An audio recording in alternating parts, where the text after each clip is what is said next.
करनाल में चोर बेखौफ हो गए हैं। उन्हें पुलिस का बिल्कुल भी डर नहीं है।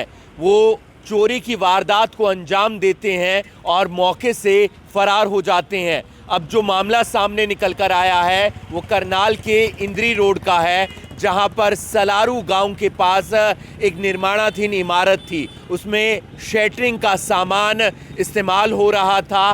चोर आते हैं ट्रक पर और ऐसे में जो वहां पर गार्ड था उसे बंधक बनाया जाता है। शटरिंग के सामान में चैनल इस्तेमाल हो रहे थे, गार्डर इस्तेमाल हो रहा था, बलियां इस्तेमाल हो रही थी, साथ ही साथ सरिया इस्तेमाल हो रहा था और स्टील और लोहे की प्लेटें भी वहां पर रखी हुई थी।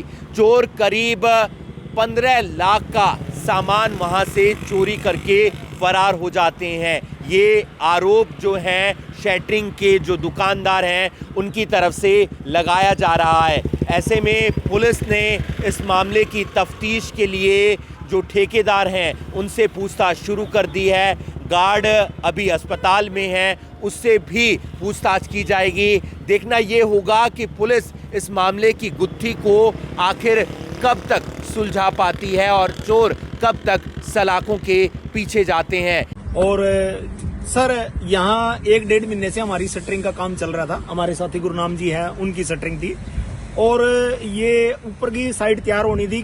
कल जैसे लेबर 10-12 बजे काम करने के लिए आई है तो वो कहने लगे जी ऐसे ऐसे यहाँ सामान कम हो गया है। तो तब हमें पता लगा कि चोरी है। रात को सुबह ना तो हमारे को चौकीदार ने बताया, ना मालिक ने बताया, ना ठेकेदार ने बताया, किसी ने कुछ नहीं बताया। तब हमें पता लगा और हमारा लगभग 15 से 20 लाख रुपए का ये सामान चोरी हुआ है। क्या क्या चोरी हुआ है सर यहाँ? लगभग 500 के करीब प्लेट्स हैं लोहे की, हैवी और चैनल हैं, गाटर हैं और बलियां हैं और रीप हैं। तो मालिक हमें मिला जी, मालिक कल चौकी में तो हमें मिला था लेकिन यहाँ नहीं मिला और ना ठेकेदार मिला है जी। ये कल ही मिले थे हमें, अब नहीं मिला कोई भी। और वो कहते हैं जी कानूनी कार्रवाई कर दी है जी, देखेंगे होगा ये होगा। ये इस तरीके से बात हुई है। तो कह रहे हैं गार्ड को भी मारा मुरा है। वो गार्ड को 1 बजे के करीब गार्ड ने बताया, पुलिस वालों ने उन्हें बताया जी, गार्ड से पूछा था तो कहते हैं 1 बजे के करीब 10 से 12 आदमी आए हैं। उन्होंने हमारे को मारा पीटा है और मार पीट के उसको कहते हैं बांध दिया है और एक ट्रक में या 2 ट्रक में वो बांध सामान लेके चले गए। बल्कि 2000 रुपए कह रहे थे भाई, 2000 रुपए मेरे को दे भी गए भाई, इलाज उलूज करवा लिया। कुछ नहीं कहा जा सकता।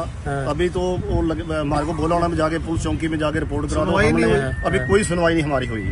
चौकीदार यहाँ पे हमारे को कल जैसे हम आए तो हमारे को मिला था तो माल की ही बात कर रहे थे। एक जोत वाले चौकीदार के साथ बात कर रहे थे, हम उनके पास खड़ा था, मैं वैसे ही तो सुन रहा था। तो जैसे मैंने सुना लगे कहना मेरे को तो यहाँ पे मुंह में कपड़ा ठूस गए हैं, मेरे को बोलने तक नहीं दिया गया, मेरा तो वो मोबाइल भी ले गए हैं, मेरे को कमरे में अंदर बंद कर दिया है। और ये नहीं पता अब वो चोरी का ही मामला है ना, कोई और लेन देन पैसे का वगैरह का तो कोई मामला नहीं है। चोरी क्यों बोल रहे हो आप? ये डकैती है पूरी जी। इतनी तगड़ी डकैती हो जाना तो ये कोई छोटी मोटी बात तो है नहीं। तो मामला दर्ज हो गया फिलहाल? मामला तो दर्ज कर लिया, बाकी कोई कार्रवाई अभी नहीं हो रही, सुनवाई नहीं हो रही हमारी, कोई सुनवाई नहीं हो रही। कल हमें एक कंप्लेंट प्राप्त हुई थी कि सलारू में एक गोडाउन से स्टील की प्लेटें और अन्य सामान जो कंस्ट्रक्शन वर्क का होता है वो चोरी हो गया है और उसके रिगार्डिंग हमें कंप्लेंट ले ली थी और उस पर FIR दर्ज कर दी है। अभी इन्वेस्टिगेशन जारी है जिसकी। करीब कितने का सामान है जो चोरी हुआ? ये सर एस्टिमेटेड है कि वो जो उन्होंने बताया हमें कि एक प्लेट इतने की होती है, उनकी लगभग 500 प्लेटें चोरी हुई हैं।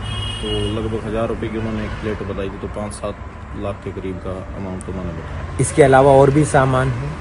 इसके अलावा सर उन्होंने जो कंस्ट्रक्शन का सामान होता है वही बल्ली वगैरह और वही चोरी हुई है जिनकी। तो कोई इसमें घायल भी हुआ है सर? इस दौरान बता रहे हैं कि हमारे पास एक रुक्का प्राप्त हुआ था इंद्री PHC से कि वहाँ सुल्तान नाम का गार्ड है जो वहाँ पे रहता था रात को, उसको चोट आई है कुछ। उसके बारे में अभी उससे पूछताछ नहीं करी, वो कल ठीक हालत में नहीं था। अभी उससे पूछताछ करेंगे तो आगे जो भी चीज़ सामने आएगी तो आरोपियों तक पहुँचने की पूरी कोशिश की। तो मामला दर्ज कर लिया जी? FIR दर्ज हो गई है, 289 नंबर FIR है। जल्दी आरोपियों तक पहुँचा जाएगा। न्यूज़ 18 हरियाणा के लिए करनाल से हिमांशु नारंग।